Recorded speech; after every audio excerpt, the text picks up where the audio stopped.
Good morning, everybody. Deacon Derek Walcott here, back with you. You know, it's been wonderful, and I missed you guys. And listen, we are broadcasting all the way from St. Lucia. Yes, I'm in St. Lucia. TCN came all the way to St. Lucia to do breakfast with deacons because they said, Derek, we missed you. We couldn't have you on last week, Thursday, so we are coming to St. Lucia. You know, Uncle Derek is in St. Lucia doing a retreat for the youth. So TCN came to St. Lucia to do breakfast with deacons, right? April Fools, gotcha! We're in Trinidad, and Uncle Derek is back. And welcome to the #1 breakfast show in the whole of Trinidad and Tobago. So I want to welcome everybody, and it's good to be back. I did a lot of crazy things in St. Lucia. We're going to share with you that, share that with you another day. But today, as we always start with a shout out to all those who look on, and we always start with Papa Francis and his word of the day. So let's see what Papa Francis has for us today. Papa Francis says, serving. What does this mean? Serving means giving an attentive welcome to a person who arrives. It means bending over those in need and stretching out a hand to them without calculation, without fear, but with tenderness and understanding, just as Jesus knelt to wash the apostles' feet. Wow.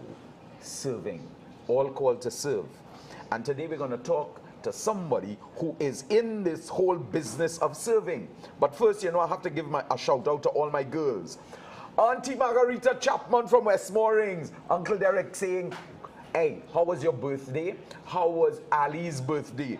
Bernadette Ross from Petit Valley. Ruth Liverpool and Gilla Liverpool Roberts.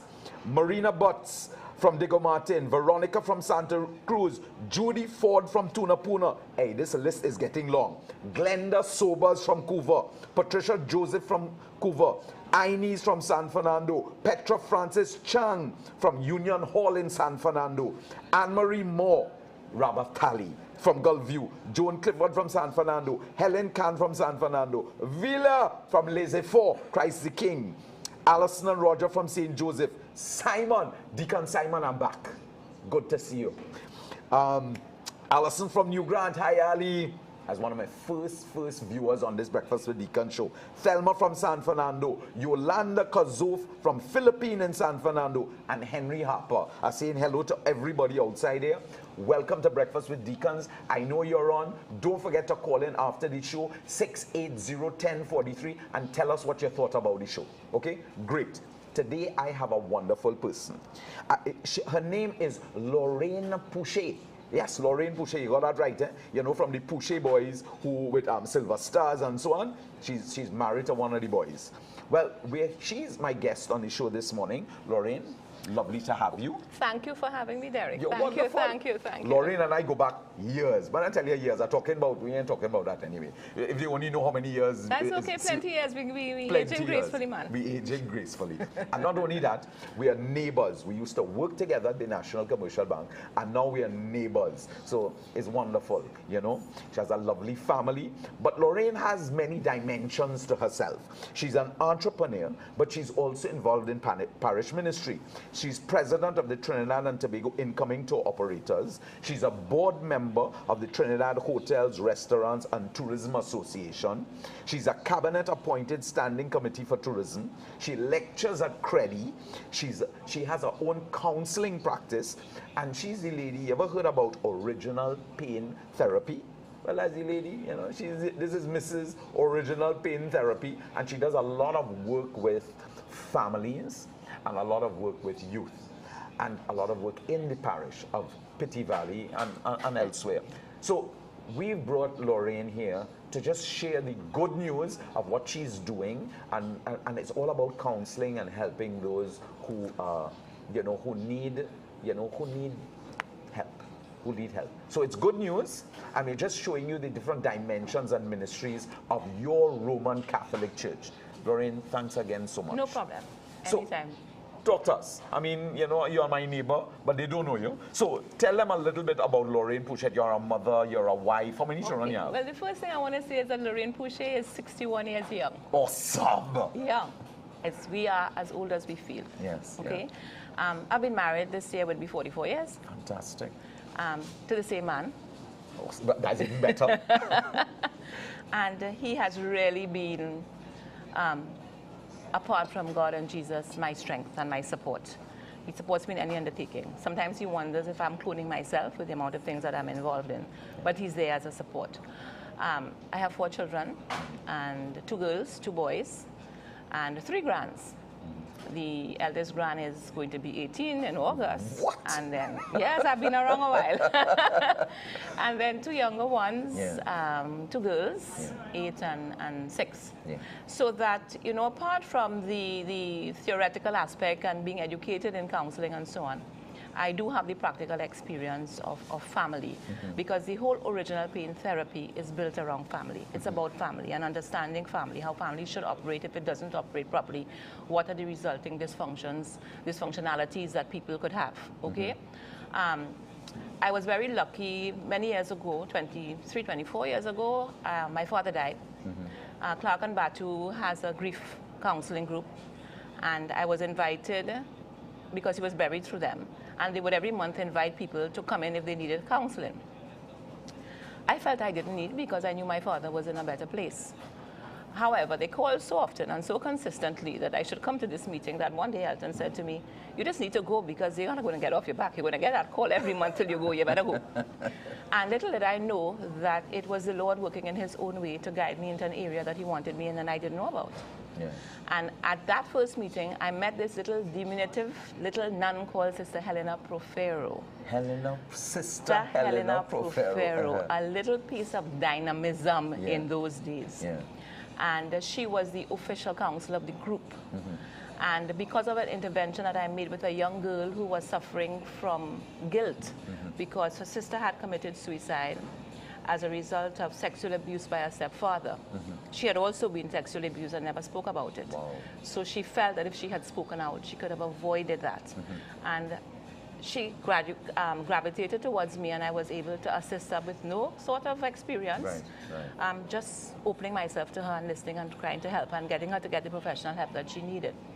So Sister asked me if I would be interested in learning about this original pain therapy counseling. And I said to her, I said, Sister, you don't think I have enough problems in the world for me to deal with it? I have to go and listen to other people's problems, you know. And she said, well, come and do the course and see how you feel about it. And I was bitten by the bug because original pain therapy is an amazing form of therapy. I would just like to ask you, though, if you could say a few words of prayer for Sister. She's very ill. She's in Port of Spain General right now. She had surgery about a week and 3 days ago, and we're not very happy with her progress so far. You know, so I just ask those who are listening who have experienced Sister and the original pain therapy to just say a prayer that she would, you know, get better as quickly as possible, and if that is not God's will, that she be able to demit this life as peacefully as possible. You know, we all join. She's an absolutely beautiful woman. That prayer, Lorraine. You know, thank God and thank God for this beautiful ministry that she led you to. And she is the pioneer for original pain therapy in Trinidad and Tobago and in the Caribbean, actually. At the time, the only 2 original pain therapists in the whole Caribbean was Sister Helena and myself. You know, and I came along into this ministry with her, and she calls it a ministry. I came along into this ministry with her, and she taught me everything she knew, everything. I followed her like a shadow for years. Every talk she gave, every course she gave, till I thought that perhaps at one time divorce may be on the cards because my husband was saying, you're married to Sister Helen? No, you're married to me, you know. But he's a good man, and he understood it was God's work, you know. And then she said to me one day, listen to me, I have taught you everything and you are doing a great job, but you need to go and get that piece of paper that says you can do this. So I had to go and get my certification in psych and counseling so that I would understand in the whole picture. I will tell you it was a difficult time for me because once you have learned original pain therapy, every other form of therapy pales in comparison. Really? It really pales in comparison. And I said, sister, this is difficult. Why are you putting me through this? She said, because you have to get that piece of paper. Because for continuity of the whole process, we need to have people who are qualified. What has happened now is that we have trained 2 other people. We have Nicholas Voisin. I'm sure you know Nicholas Voisin. Nicholas started off as a catechist, and I met him through doing this course for the catechist in St. Anthony's Church. And he sort of the bug with him too. He came back and he did the course a second time. And then I said, Nicholas, you seem quite interested. Would you like to learn this therapy? And then I started to mentor him and train him. And actually, Nicholas is in his final stages of getting his master's in psychology. Wonderful. So we're very happy with that, and to have a male on board. Because it's very, very important, especially for the young people out there, to have a male. And then Anna McCletchy-Burke, who is now a principal of one of the schools. Anna did this course through Deborah DeRosio's group. Not remembering the name right now, a senior moment. And she was very interested in it, and she asked to train. Now, everybody has to do their own to be counseled first, so they deal with their issues. You have to deal with your own issues. Right. And so she is now just finished actually handing in her thesis, and she's also doing her in psychology. So you have only 3 people in Trinidad currently practicing. That's right, and we have somebody else training right now. Excellent. We open our arms to anybody who would like to come in and do the training, but you need to be committed, because this is not just a business, this is a ministry. It is a ministry. And we look for certain qualities in the people, and it is really essentially, we consider it very Catholic and Christian oriented, because original pain therapy is not just about the psyche, it's about the body, the mind, the spirit. The soul is the whole person. And we touch on all aspects within the process of the therapy. So that is very important that who is coming to do this therapy needs to be of a certain, I would not say only intellectual level, but there needs to be that part of of who we are spiritually, that, because you know the lifestyle that you live influences the work that you do. So I wouldn't say anymore. I think that speaks volumes, you know. So we need to have a certain lifestyle. So I mean, that basically, and I've been doing this. I was working in the bank. Yeah, we were working in the bank. When, you know, when I was introduced to this thing, I was in the bank when you were introduced. I was in the bank. I was in this thing so long. I was in middle management when NCB became part of FCB. Right. And I was introduced to this thing through Sister Helena, and I really wanted to get involved, and I got my confirmation through a Life in the Spirit seminar, where I was Life in the Spirit Life in the Spirit. You hear how important this thing Life about this in the encounter Spirit. with Christ with a Life in the Spirit seminar. When they prayed with me, and I said, well, look, God, give me gifts. I'll be happy with the gifts of tongues or something, you know. And the lady is saying to me while she's praying with me, counseling, the gift of counseling. And I said, no, I don't want it. And she said, are you crazy? You can't tell the Holy Spirit you don't want the gift of counseling. I said, I will tell you, as I told Sister, I don't want to be singing about people's problems. She says, well, that's what the Lord has intended for you. Amen. I didn't do it once. I did Life in the Spirit twice. The reconfirmation was the same thing. Amen. Counseling. And I was guided. I mean, he must be laughing up there right now. I was just guided. And everything fell in place. Eventually, FCB offered something called VSEP. You know what that was? I took it too. And your girl was the first to sign up on that. And I said, okay, so now I can do help husband with his business, which I was doing quietly, because he's a tour operator, he's into tourism. And then I was able to do my work. And we have now registered an association of original pain therapists. We have formally applied to the Catholic Church to be an official. They have named us, but we wanted to be official. A ministry within the church. And our dream is one day to own our own counseling center, where even though people cannot afford to pay, they can come.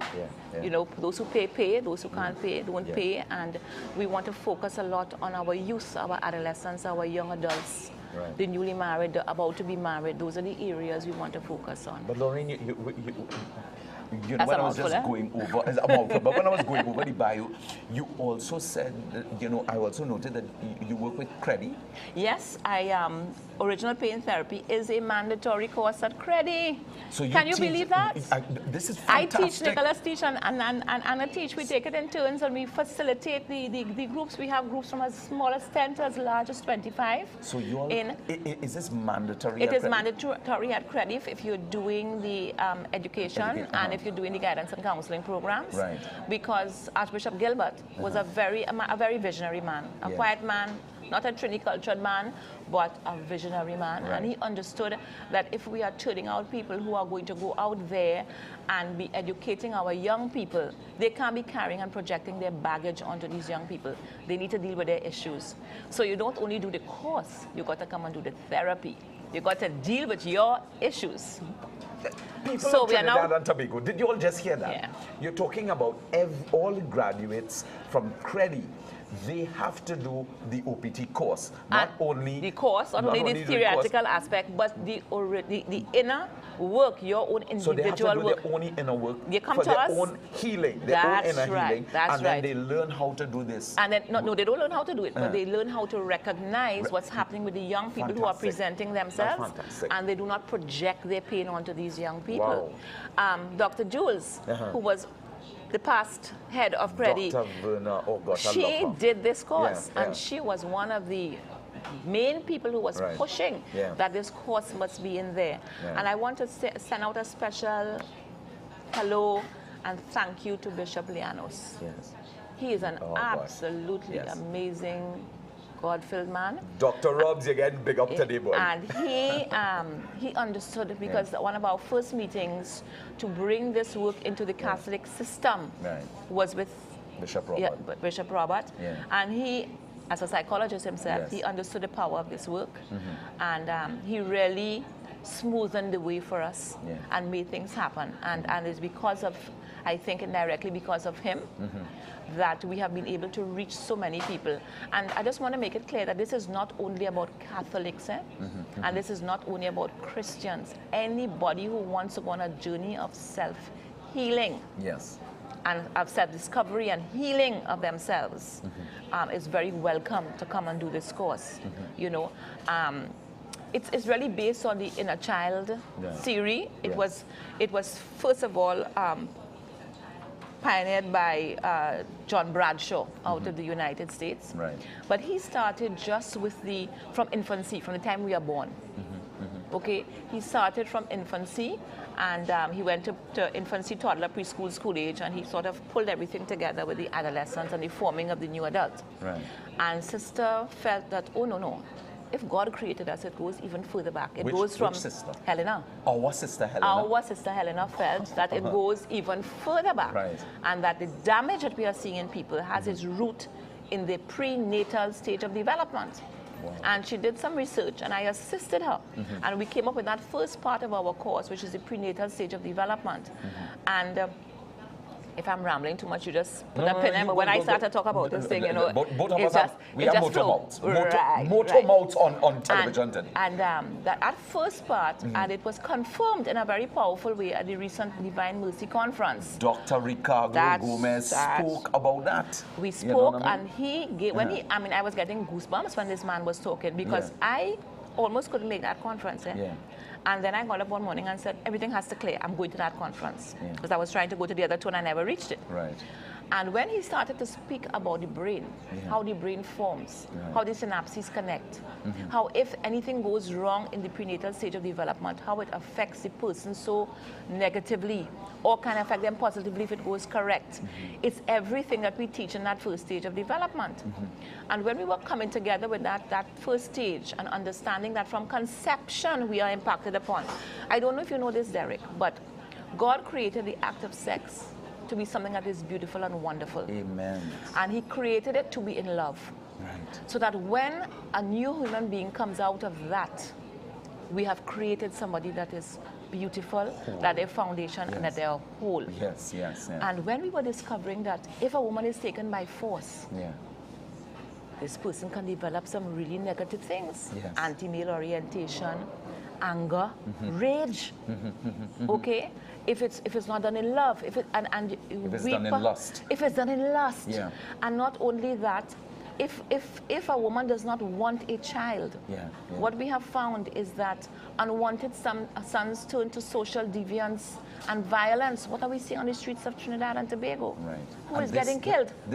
This goes all the way back from the womb. From the moment of from creation. the moment of creation. And girls, if they are unwanted, they turn to promiscuity. What do we see is happening among our young people today? Okay, so that there were some powerful confirmations in that talk and how the brain is formed and how we become who we are. And in OPT, we look not only at the psyche, we also look at, part of our work is to discern. So a client comes to us and we talk and we get some history and so on, and we say, okay, is this problem neurosis or psychosis? Do they need to see a psychiatrist or can I help? Okay? Sometimes we find out after they need to see the psychiatrist, but we go through the process. Right. We also need to do some spiritual discernment, because you see, many of our people, and as Father John T. always says, hell is real, brother. Yes. Hell is real. And Satan is real. And what we have found is that there are times that we pick up spiritual issues in someone's life. Not of their own doing, but just remember that if you're empty spiritually, you are making room for things that are not clean to come into you, and that could cause some issues. So part of our work is determining, do I need to send this person to therapy or to somebody to deal with some issues that they may have? Because what we have found over the years is that any blocks to our spirituality come from our original pain. Where's our original pain? Our original pain could be things that people do to us, but maybe I should show this now. This might be a good idea. Let's get the camera to focus in on this. I know. So, and while they're focusing on this, Lorraine, maybe you can talk about this. I will talk about it. So here we have a drawing. Teenager. What is a teenager? In between. No longer child, not quite an adult. What we would call adolescent. Okay? And in the body of this young male adolescent, we have the 5 stages of development. You have prenatal, infancy, toddler, preschool, school age, and then the teenager. So what this is telling us is that this young male is the sum total of all his experiences through the 5 stages of development. If they are positive, he'll be positive. If they're negative, he will have some issues, some major issues. Now what happens when a child up to school age, a child is under the control of the parents or the home. So you don't really see anything too negative because they find ways to cope. We call those coping or defense mechanisms, which could be anything. It could be numbing out, it could be rebelliousness, it could be various issues, okay? But when they become a young teenager, and as the old people would say, they start to smell the perspiration, all hell break loose. And somebody could say to you, but that was a nice little child. What happened? He is coming into his own. She's coming into their own. They're confused. They don't understand. And remember, adolescence is the most difficult time of the human life cycle. Because you have the hormones, you have the issues of work, you have the issues of love relationships, you have all kind of issues coming to play there. Then on this child now, apart from the development stages and what we need, for example, I'll just give you one. In the womb, all we need to know is that we are wanted for the very one that we are. That's our need in the womb. I am wanted. If mommy don't want me, daddy don't want me, then I will have rejection issues for my entire life. But wait, and Lorraine, that affects our relationships with people. But I mean, this thing is so deep. I mean, you know, just want to move this chart back a little bit. But tell me something, Lorraine. I mean, you're talking about so many of our existing population, you know, who maybe they weren't formed from the moment of conception out of love. They may have been formed out of lust. If you may have had a lot of unwanted pregnancies where 66% of women who are pregnant do not want their babies. Lorraine, no, you're shattering me there. 66% of women who are pregnant do not want their babies because they have either conceived as a teenager, and we have a high percentage of teenage pregnancies. They don't want to be pregnant. They're still in school. They're now getting to know who they are. Okay? You have women who've had 2, 3, 4 children. They don't want number 5. Trinidad and Tobago has a history of 5 children, 5 different fathers. Okay? And this is not only in Trinidad and Tobago. Worldwide, 66% of women who are pregnant do not want. We are producing a society, generations of unwanted people. Males will turn to social violence. Girls will become promiscuous because they are just looking for acceptance. Males are also looking for acceptance, but they go to look for it in the wrong place. And in the absence of a proper family system and structure, the gang becomes the parent. You know, people as Lorraine and I were sharing, you know, and sharing this incredible ministry. The good news about this ministry is that we have it in the Catholic Church. The good news is that, you know, there are people within the church that are basically working in this ministry. Now, we also heard that we only have 3 people in Trinidad and Tobago. And I mean, if you're looking at 66% of all pregnancies, you have a challenge there in terms of not planned, maybe not wanted, that type of thing. Do you recognize or do you realize, you know, how much healing has to take place in this land? A lot. You know, I want to encourage anybody looking on. If you feel so called, remember Papa Francis's word for us this morning is all about serving. What does this mean, he says? Serving means giving an attentive welcome to a person who arrives. It means bending over those in need and stretching out a hand to them without calculation, without fear, but with tenderness and understanding, just as Jesus knelt to wash the apostles' feet. To me, that is amazing that we're talking about service in such a beautiful way today. You know, Lorraine, I know we only have a couple of minutes. I just wanted to interrupt you for 1 second. I really want to talk about this. The parents... Let's get this back in focus. The parents are also a powerful influence because that's a family system. And you and I are who we are because of the family system and our genetics. Then we have our experiences, but it's not just the experiences in the family, it's the experiences in the church. It's the experiences in the schools, how teachers interact with our children who have them most of the time. And it's also the socio-cultural influences on who we are. What do we see? Somebody was saying, I don't know where this little child learned to whine like that carnival time. I said, but you're taking the child to see carnival since he's 2, 3 years old. When you're watching it from on top, what is he seeing? What area of the human anatomy is he seeing? What do you think he's learning? And we don't understand these simple things that influence who we are as a people. How can we help? Bring me back so I can continue talking about this because we just touched the tip of the iceberg. You all realize that, according to Lorraine, we've just touched the tip of the iceberg. We got to bring Lorraine back to talk more about original pain therapy. We want to encourage you all too, that those who may need people, those who may know people who need help in these areas, get in touch with us. You can always call Uncle Derek at 680-1043. You can call Lorraine 753-2775. 753-2775. Or we both work out of St. Anthony's Parish. So get in touch with St. Anthony's Parish and say, you know, Father Leo, the people within the parish, the secretary, they will know how to get in touch with us. But also, if you need and if you feel that you have that gift to counsel, especially in this area, get in touch with us so that you too can learn. You know, and once people get a group together, we're going down in the area, south wherever it is, and we're going to do the course. Those of you and I know have a big posse watching us from San Fernando. You heard what Lorraine said. Get in touch with us. We will come San Fernando to do the teaching. It's important. Our nation needs healing. Today is all about good news. We've shared with you the good news that we have this beautiful ministry called Original Pain Therapy. Our land needs healing. This is Uncle Derek with Breakfast with Deacons, the #1 breakfast show in the morning, talking about good news. And today was about good news. It was about waking us up to really understand the challenges that we have in society and why we are because of why. Because we're here, because why? We don't want to follow God's plan. We want to do our own thing. And of course, we're going to suffer the consequences. Breakfast with Deacons, the #1 breakfast show in the morning. See you all on Thursday where we have a bomb for you guys. Have a wonderful couple days and see you on Thursday. Simon, Rosta, give us a call. Anybody who heard it, call 680-1043. Tell us what you think. See you all on Thursday. Lorraine, that was out.